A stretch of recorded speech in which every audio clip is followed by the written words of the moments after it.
আপনার অন্তরে যা আছে, আপনারা যে যে বাধ্য করে তার কথা বইলে দেন না। আপনারা কি করবে বলেন? আপনারা খুন করবে? আপনি প্রায় 80 বছর বাঁচছেন, আর কয় বছরই বা বাঁচবেন?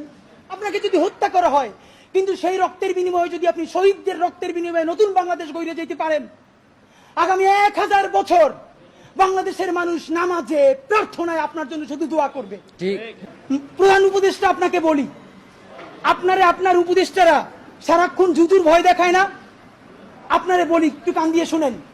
যদি ওয়াকার সাহেবের এবং আর্মি জেনারেলদের সাহস থাকে, আই রিপিট, সাহস থাকে, একটা কুক ওই দিয়ে দেখাইতে বলেন। ঠিক ভাইরা, ব্যাপারটা এমন না। লিথাল উইপেন যখন চলে, তখন পুলিশের উইপন আর আর্মির উইপেনের পার্থক্য থাকে না, প্রত্যেকটাই জীবন কাইরে নেয়। এই মাত্র একটা বছর আগে আমাদের হাজারো হাজারো শহীদ যেই গুলিতে শহীদ হয়েছে, এর চেয়ে দামি গুলি তো আর্মি আমাদের উপরে ব্যবহার করতে পারবে না। আপনি মনে রাখেন, এই ওয়াকার সাহেব অথবা আর্মি যদি কোনো কু করার চেষ্টা করে, জনগণ গিয়ে ক্যান্টনমেন্টের ইট খুঁজে নিয়ে আসবে। ইট, একটা ইট ক্যান্টনমেন্টে আস্থা থাকবে না, আপনি যাইকে রাখেন। আপনি কারে ডরান? আপনি ভোট নেন। মিনিমাম 100 রিক্সাওয়ালার সাথে কথা বলেছি গতকাল পর্যন্ত, প্রত্যেকে বলে এই উপদেষ্টাদেরকে তারা বিশ্বাস করে না, কিন্তু ইনুস বেড়া ভালো। এর মানে সারা বাংলাদেশের জুলাই যোদ্ধারা, জুলাইয়ের পক্ষের শক্তিরা আপনার মুখটা দেখা এখন পর্যন্ত এই সরকারের একটা হাত ধরে রাখছে। কিন্তু এই উপদেষ্টাদের কেউ কেউ ইতিমধ্যে রাজনৈতিক দল যারা সামনে ক্ষমতায় আসবে তাদের সাথে নেগোসিয়েশন করে কেউ সামনে আইনমন্ত্রী হবে, কেউ অন্যান্য মন্ত্রী হবে, কি কি হবে এইটা পাকাপোক্ত করে এখন তাদের জবানে আমাদের ঘোষণাপত্র লিখে দেয়। ঠিক। এখন সেই ক্ষমতায় যারা আসবে সেই দলের মুখপাত্র হয়ে তারা এই সরকারের মধ্যে কাজ করে। প্রধান উপদেষ্টা, আপনার একটা কথা বলি, আমরা আগেও বলেছি এই সরকারের সকল উপদেষ্টার এক পা অন্য দেশে, বিপদ হইলে ভাইগে যাবে, কিন্তু আমরা দৃঢ়ভাবে বিশ্বাস করি আপনি ভাগবেন না। এর প্রমাণ, আপনি যদি ভাগতেন, পৃথিবীর কোন দেশ আপনারে রাখতে চায় না বলেন? তাহলে হাসিনার আমলেও 10 তলা বিল্ডিং বাইয়া আপনার আদালতে হাজিরা আপনি দিতে আসতেন না। ঠিক। আপনি তখনই বিদেশ থাকতে পারতেন।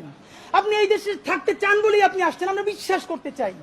মাননীয় প্রধান উপদেষ্টা, আপনি বাঁচবেন কয়দিন বলেন? আপনার এত বয়স হয়েছে, বাংলাদেশের গড়ায় উঠছে প্রায় 20 বছর বেশি পাচ্ছেন। আপনার অন্তরে যা আছে, আপনারা যে যে বাধ্য করে তার কথা বইলে দেন না। আপনারা কি করবে বলেন? আপনারা খুন করবে? আপনি প্রায় 80 বছর বাঁচছেন, আর কয় বছরই বা বাঁচবেন? আপনি কি করে? আপনাকে যদি হত্যা করা হয়, কিন্তু সেই রক্তের বিনিময়ে যদি আপনি শহীদদের রক্তের বিনিময়ে নতুন বাংলাদেশ গড়ে যেতে পারেন, আগামী 1000 বছর বাংলাদেশের মানুষ নামাজে প্রার্থনায় আপনার জন্য শুধু দোয়া করবে। ঠিক।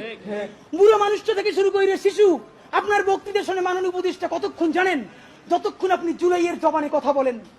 কিন্তু যেই রাজনৈতিক দলের কাছে কোন ধরনের সংস্কার ছাড়া আপনি নির্বাচনের কথা বলতেছেন, আপনি কি কি বলছেন আপনারা একটু পড়িয়া শুনাই। আপনার ঘোষণাপত্র থেকে অল্প কয়েক জায়গা মার্ক করে নিয়ে আসছি মাননীয় প্রধান উপদেষ্টা।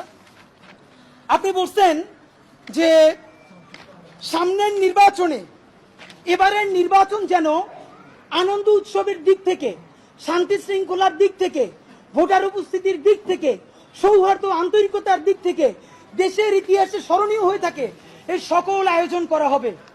মাননীয় প্রধান উপদেষ্টা, 6 মাস বাকি আছে। এই 6 মাসের মধ্যে আপনি এই উদযাপন কেমনে করবেন?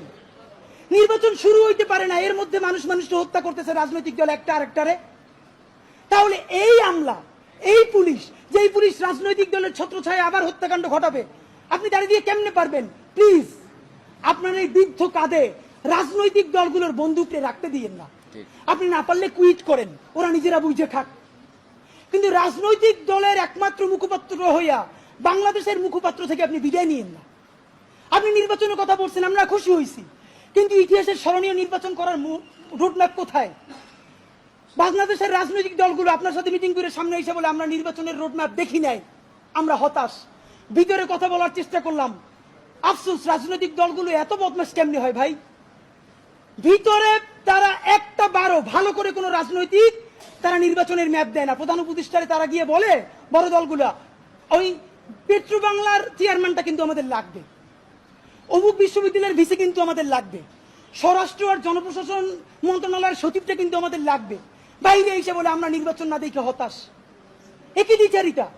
আপনার প্রতি অনুরোধ, এই যে আপনারে বাহিরে এসে বলে যে আপনি নির্বাচন দেন না, আপনি কেন প্রেস মিট করে বলেন না বিএনপি আমার পেট্রো বাংলা চাই, জামাত আমার স্বরাষ্ট্রমন্ত্রী চাই, এনসিপি আমার কাছে জনপ্রশাসন চাই, বলে দেন। ধরেন আপনি বইলে দিচ্ছেন, করবে কি? মারবে। আপনি তো এমনি একদিন মরে যাবেন, আজীবন বাঁচবেন।